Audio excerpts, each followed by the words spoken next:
بسم اللہ الرحمن الرحیم۔ السلام علیکم۔ آدم علیہ السلام کو جب جنت سے راندہ درگاہ کیا گیا، جنت سے نکالا گیا، زمین پہ اتارا گیا، تو لکھا یہ ہے کہ آدم علیہ السلام جو وہاں سے چلنے لگے ہیں تو انہوں نے وہاں سے وہ حجر اسود کو اٹھا لیا۔ حجر اسود کو بطور موڑے کے یعنی بیٹھنے کے لیے ایک سیٹ کے طور پر حجر اسود کو بغل میں لے لیا اور زمین پر اتار دیے گئے۔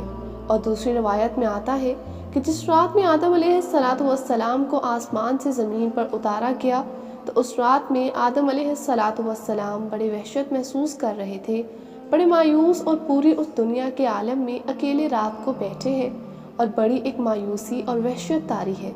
اسی رات میں اللہ تبارک و تعالیٰ نے جنت کے دو جواہر یعنی ایک حجر اسود اور دوسری مقام ابراہیم، یہ دو پتھر اللہ تبارک و تعالیٰ نے اس رات میں آدم علیہ السلام کے ساتھ اتار دیے۔ جب صبح کی روشنی پھیلی ہے تو آدم علیہ السلام نے اپنے پاس یہ دونوں پتھر پڑے دیکھے، پہچان گئے کہ یہ تو جنت کے میرے ساتھی ہیں، کہ جنت کے جواہرات میں سے آپ نے دونوں کو لے کر سینے سے لگا کے ان کو بغل گیر ہو گئے۔ اس سے تسکین حاصل کرنے لگے کہ وہ جنت کا ایک سامان میرے ساتھ آ گیا ہے۔ اس طریقے سے اللہ نے ان دونوں پتھروں کو زمین پر اتارا۔ اور عجیب بات ہے، ایک حدیث میں آتا ہے کہ آدم علیہ السلام جو حجر اسود لے کر آئے تھے، اصل میں حجر اسود ایک فرشتہ تھا۔ جب آدم علیہ السلام کو جنت میں اللہ تبارک و تعالیٰ نے آباد کیا، ایک فرشتے کی نگرانی لگا دی تھی کہ آدم علیہ السلام کی نگرانی کرے کہ وہ ان تمام کے تمام جنتی ان کے لیے مباح ہے، لیکن یہ جو ایک درخت ہے، اس درخت کے کھانے سے ان کو منع کیا گیا ہے، تو تم اس کی نگرانی کرتے رہو، کہیں آدم علیہ السلام اس درخت کا پھل نہ کھائیں۔ چنانچہ یہ فرشتہ جو ہے وہ آدم علیہ السلام کی نگرانی کرتا رہا، تو آدم علیہ السلام بھی محتاط رہے اور جنت کے اندر وقت گزرتا رہا۔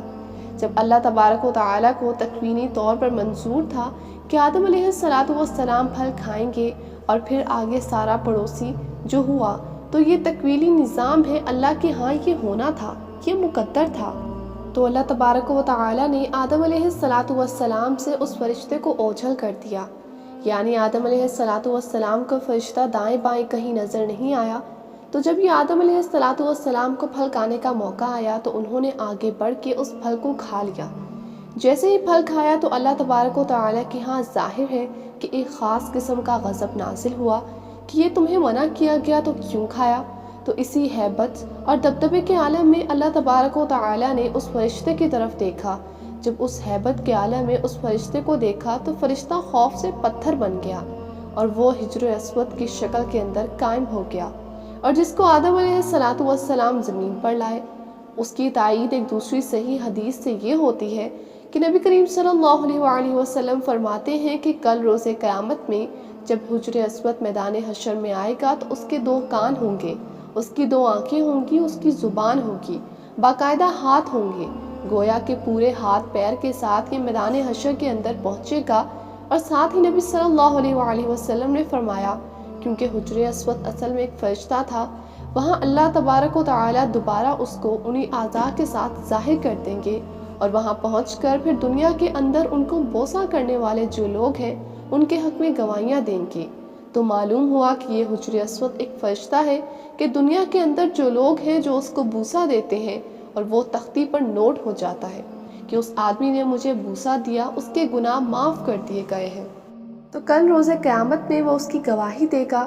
اور مزے کی بات یہ ہے کہ دنیا کے اندر ایک بہت ہی بڑے محدث گزرے ہیں، وہ یہ کہتے ہیں کہ میں مکہ کے اندر حرم میں حجر اسود کے قریب، کعبہ کے قریب ایک عرصے تک رہا، تو میں نے ایک مرتبہ ایک عجیب منظر دیکھا کہ یہ حجر اسود وہاں سے نکلا، اس کے دونوں ہاتھ تھے، پیر تھے، اس کے کان، اور پوری ایک انسانی شکل میں نکلتا ہے۔ وہ نکلا اور کافی دور تک ٹہلتا ہوا اور دوبارہ وہ اسی جگہ قائم ہو گیا اور اسی طرح پتھر کی شکل اختیار کر لی۔ اس روایت سے تائید ہو گئی ہے کہ جو اس بہت بڑے محدث نے یہ نظارہ دیکھا تو معلوم ہوا ہے، حدیث میں آتا ہے کہ جب حجر اسود کو کوئی حج یا عمرہ کرنے والا بوسہ دیتا ہے تو حقیقت میں وہ اللہ سے مصافحہ کرتا ہے، اللہ سے سلام کرتا ہے، تو سلام کرنے کے نتیجے میں اللہ تبارک و تعالیٰ اس کے سارے گناہوں کو معاف کر دیتے ہیں، جیسے خود دو ایمان والے جب آپس میں ایک دوسرے سے مصافحہ کرتے ہیں۔ حدیث میں آتا ہے کہ ان دونوں کے الگ ہونے سے پہلے، ان کے مسافے الگ ہونے سے پہلے اللہ گناہ معاف کر دیتے ہیں۔ تو وہاں حجر اسود کو مسافہ، گویا کہ اللہ سے مسافہ ہے، تو اللہ سے مسافہ اور گناہ معاف نہ ہو، یہ کیسے ہو سکتا ہے؟ اس سے اللہ تبارک و تعالی گناہوں کو معاف کر دیتے ہیں۔ تو یہ حجر اسود، یہ وہ فرشتہ ہے کہ جو ہر بوسہ دینے والے کی تفصیلات کو نوٹ کر لیتا ہے۔ تو اللہ سے دعا ہے کہ اللہ تبارک و تعالی ہمیں حجر اسود کا سلام اور اس کا بوسہ لینے کی سعادت نصیب فرمائے، آمین۔ لیکن اس میں شریعت کا مسئلہ لکھا ہے کہ اس کے لیے آپ کسی دوسرے کو تکلیف دے کر اس کا بوسہ نہ لیں۔ تکلیف دے کر بوسہ لیں گے تو ظاہر ہے بوسہ لینا ایک مستحب عمل ہے، لیکن تکلیف دینا حرام ہے۔ حرام کام کر کے ایک مستحب عمل حاصل کریں گے، اللہ تبارک و تعالیٰ کے آگے اس کی کوئی قیمت نہیں۔ اگر نہیں موقع تو دور سے استلام کر لیں، استلام کر کے چوم لیں تو آپ کو وہی اجر ملے گا کہ جو کہ بوسہ دینے کے موقع پر ملتا ہے۔